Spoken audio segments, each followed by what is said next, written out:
Hello दोस्तों, नमस्कार। आप सभी का हमारे यूट्यूब चैनल पर स्वागत है। आज से हम लोग क्लास 12th बायोलॉजी के इम्पोर्टेंट क्वेश्चंस को स्टार्ट करने वाले हैं, जो कि आपके 2024 बोर्ड के लिए काफ़ी ज़्यादा महत्वपूर्ण होने वाले हैं। ठीक है, तो इसके लिए आपको करना कुछ नहीं, केवल वीडियो को लाइक कर देना है, ताकि आप लोग अपने बोर्ड एग्जाम के लिए अच्छी तैयारी कर पाएँ। क्योंकि यहाँ पर आपको हर टाइप के क्वेश्चन कराए जाएंगे, जितने भी आपके क्वेश्चन बोर्ड एग्जाम में बन सकते हैं।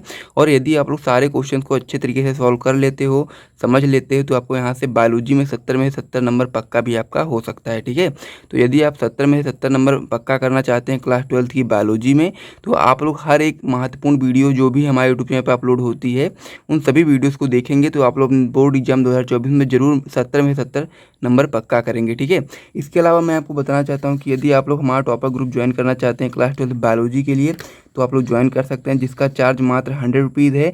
और उसमें क्या क्या चीज़ें आपको मिलने वाली वो भी मैं आपको यहाँ पर बता देता हूँ। ठीक है, तो टॉपर ग्रुप के अंतर्गत आपको मिलने वाला है क्लास 12th बायोलॉजी के ऑल चैप्टर्स का नोट्स, और साथ ही में इस प्रकार से इंपॉर्टेंट क्वेश्चन आंसर, जैसा कि आप लोग स्क्रीन पर देख पा रहे होंगे। ठीक है, तो क्या मिलेगा इसमें आपको? सबसे पहले आपको नोट्स मिल जाएगा, और साथ ही में आपको इंपॉर्टेंट क्वेश्चंस आंसर भी मिलेंगे, इस प्रकार से जैसा कि मैंने आपको यहाँ पर दिखा रखा है। ठीक है, ये चीज़ यहाँ पर बात हो गई।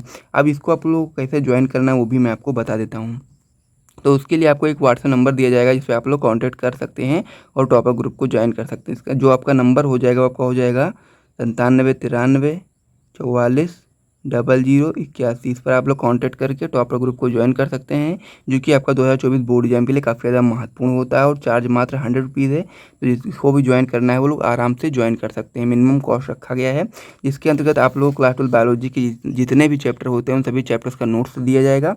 और उसके बाद में फिर महत्वपूर्ण जितने भी प्रश्न हो सकते हैं आपके बोर्ड एग्जाम में, वो सारे प्रश्न आपको वहाँ पर देखने को मिलेंगे, और वो सारी चीज़ें बनना स्टार्ट हो चुकी हैं। ठीक है, तो आज के इस वीडियो में हम लोग पढ़ने वाले हैं क्लास 12 बायोलॉजी का चैप्टर नंबर 2 होता है एनसीईआरटी के हिसाब से, आप लोग देखोगे।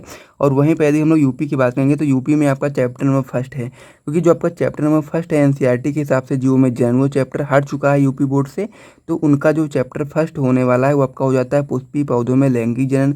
लेकिन यदि हम लोग बिहार की बात करेंगे, तो बिहार में आपका चैप्टर नंबर 2 है। यानी कि कहने का मतलब ये है कि वास्तव में चैप्टर नंबर 2 है, लेकिन यूपी बोर्ड में चैप्टर हटा, मतलब कि पहला जो चैप्टर है वो हटा हुआ है। इसी की वजह से ये आपका जो चैप्टर होता है, ये आपका फर्स्ट चैप्टर हो जाता है यूपी में। लेकिन हालांकि ये आपका जो चैप्टर है, ये चैप्टर नंबर 2 ही है, जिसका नाम होता है पुष्पीय पौधों में लैंगिक जनन। तो आज के इस वीडियो में हम लोग क्लास 12 बायोलॉजी का जो आपका 2 चैप्टर होता है पुष्पीय पौधों में लैंगिक जनन, उसके जितने भी आपके महत्वपूर्ण बहुविकल्पीय प्रश्न बन सकते हैं आपके बोर्ड एग्जाम में, उन सारे प्रश्नों को करने का प्रयास करेंगे। तो चलिए हम लोग वीडियो को शुरू करते हैं। वीडियो काफ़ी ज़्यादा महत्वपूर्ण होने वाली है, तो इसीलिए आप लोग वीडियो को लाइक कर दीजिएगा, ताकि आप लोगों को इसी प्रकार की भी महत्वपूर्ण वीडियोस लगातार मिलती रहें, और साथ ही में आपका सपोर्ट देखने को मिलता है, तो काफ़ी ज़्यादा मोटिवेशन भी मिलती है। तो चलिए हम लोग वीडियो को शुरू कर देते हैं। तो आज की इस वीडियो में हम लोग क्लास 12 बायोलॉजी का जो चैप्टर नंबर 2 होता है पुष्पीय पौधों में लैंगिक जनन, उसके हम लोग महत्वपूर्ण बहुविकल्पीय प्रश्न पढ़ने वाले हैं। तो चलिए हम लोग पहले प्रश्न की ओर देखते हैं कि पहला प्रश्न हमारा क्या है।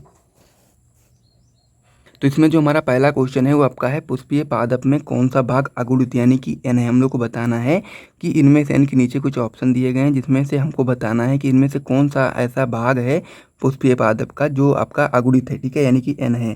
तो इसमें पहला ऑप्शन दिया गया है युग्मनज, दूसरा ऑप्शन दिया गया है नरयुग्मक, तीसरा ऑप्शन इसमें दिया गया है जड़, और चौथा ऑप्शन दिया गया है इसमें पत्ती। ठीक है, तो हम लोग को सही ऑप्शन बताना है। तो पहला ऑप्शन जो आपका है युग्मनज, ये आपका गलत ऑप्शन हो जाता है, क्योंकि आपका 2n होता है, क्योंकि आपका जब नर युग्मक और मादा युग्मक मिलते हैं तब जाकर युग्मनज का निर्माण होता है।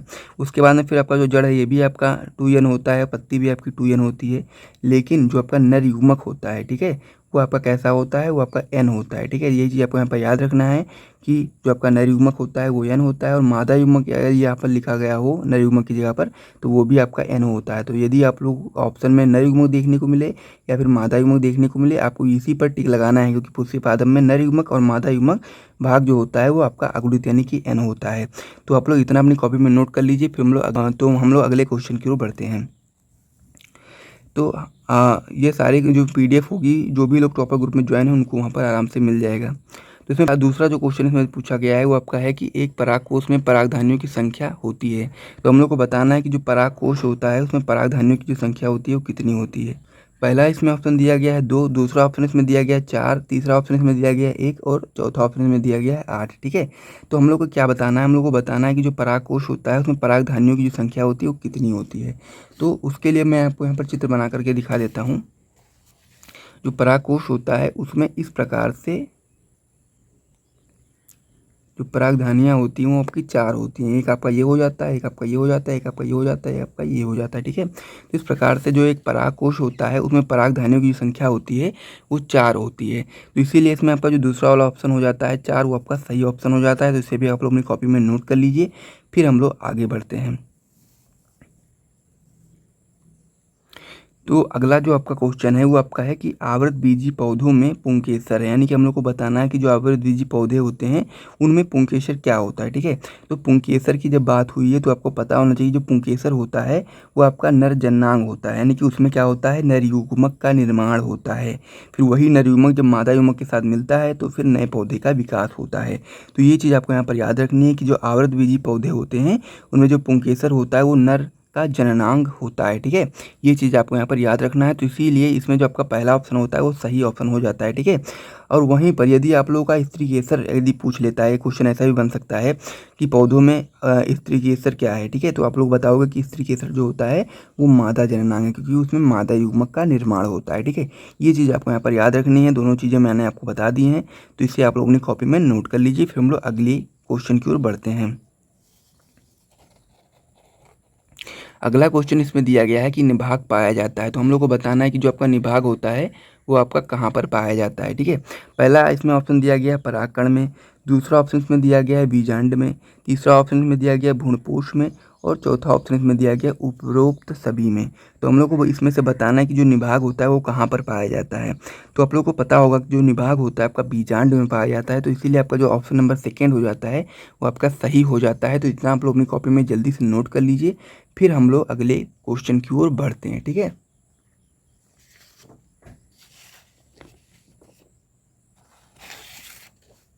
इसमें जो हमारा पांचवा क्वेश्चन है वो आपका हो जाता है कि भ्रूणकोश में प्रमुख कोशिकाएं स्थित होती हैं। तो हम लोग को बताना है कि जो भ्रूणकोश होता है उसमें जो प्रमुख कोशिकाएं होती हैं वो कहाँ पर उपस्थित होती हैं। तो पहला ऑप्शन में दिया गया बीजांड द्वार की ओर, दूसरा ऑप्शन इसमें दिया गया है निभाग की ओर, तीसरा ऑप्शन दिया गया है भ्रूणकोश के मध्य में, और चौथा ऑप्शन दिया गया है अंडकोश के समीप, ठीक है।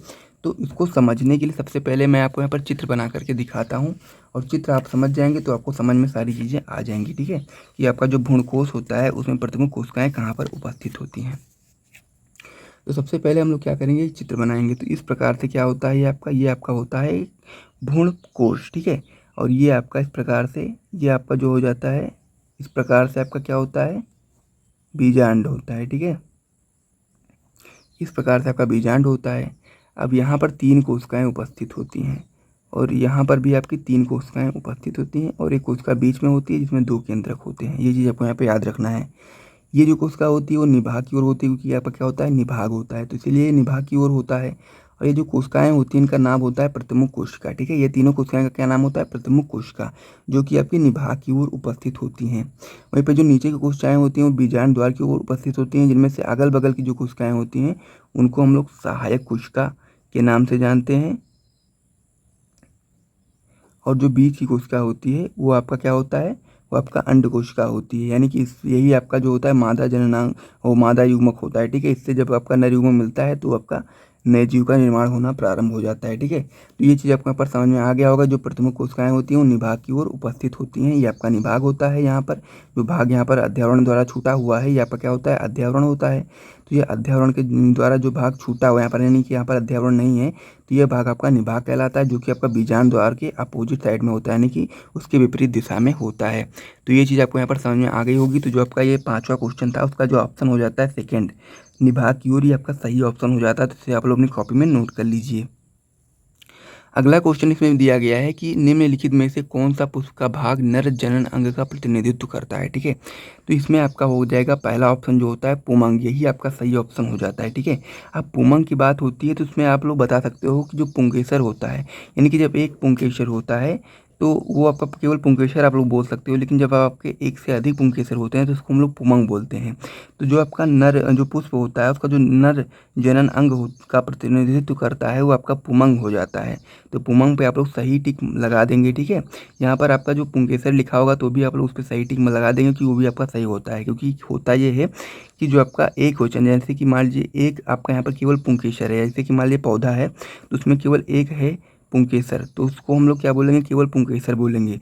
लेकिन जब वहाँ पर 2 या 2 से अधिक पुंकेसर होंगे तो उसको हम लोग पुमंग बोल सकते हैं, ठीक है। तो इसीलिए आपका जो पहला ऑप्शन हो जाता है, ये सही ऑप्शन हो जाता है। तो इसे आप लोग अपनी कॉपी में नोट कर लीजिए। फिर हम लोग अगले क्वेश्चन की ओर बढ़ते हैं।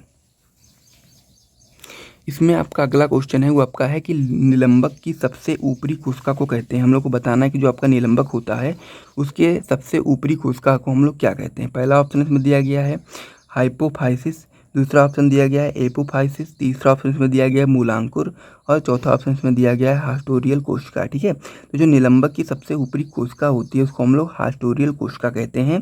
तो इसे आप लोग अपनी कॉपी में नोट कर लीजिए, आपका सही ऑप्शन हो जाता है। जितने भी क्वेश्चन मैं आपको यहाँ पर बता रहा हूँ सारे क्वेश्चन आपके बोर्ड एग्जाम में बन सकते हैं, तो इसीलिए आप लोग सारे क्वेश्चन को देखते हुए चलना, ठीक है। इसके बाद में फिर हम लोग अगले क्वेश्चन की ओर बढ़े। तो हमारा अगला क्वेश्चन है कि द्विनिषेचन क्रिया होती है। तो हम लोग को बताना है कि जो द्विनिषेचन की जो क्रिया होती है वो किस पौधे में होती है, या फिर कह सकते हैं कि जीव में होती है। पहला ऑप्शन इसमें दिया गया है शैवाल में होती है, दूसरा ऑप्शन दिया गया आवर्तबीजी पौधों में होती है, तीसरा ऑप्शन दिया गया कवक में होती है और चौथा ऑप्शन दिया गया अनावर्तबीजी पौधों में होती है, ठीक है। तो ये चीज़ आपको यहाँ पर याद रखना है कि जो द्विनिषेचन की जो क्रिया होती है वो आपका आवर्तबीजी पौधों में होती है। तो इसीलिए आप लोग सेकंड वाले ऑप्शन पे सही टिक लगा देना। फिर हम लोग अगले क्वेश्चन की ओर बढ़ते हैं। सारे क्वेश्चन को अपनी कॉपी में आप लोग नोट करते हुए चलना, और जो भी लोग टॉपर ग्रुप में ऐड हैं या फिर कह सकते हैं टॉपर ग्रुप जिन्होंने ज्वाइन किया कर रखा है उन लोगों को ये पीडीएफ वहाँ पर देखने को मिल जाएगा।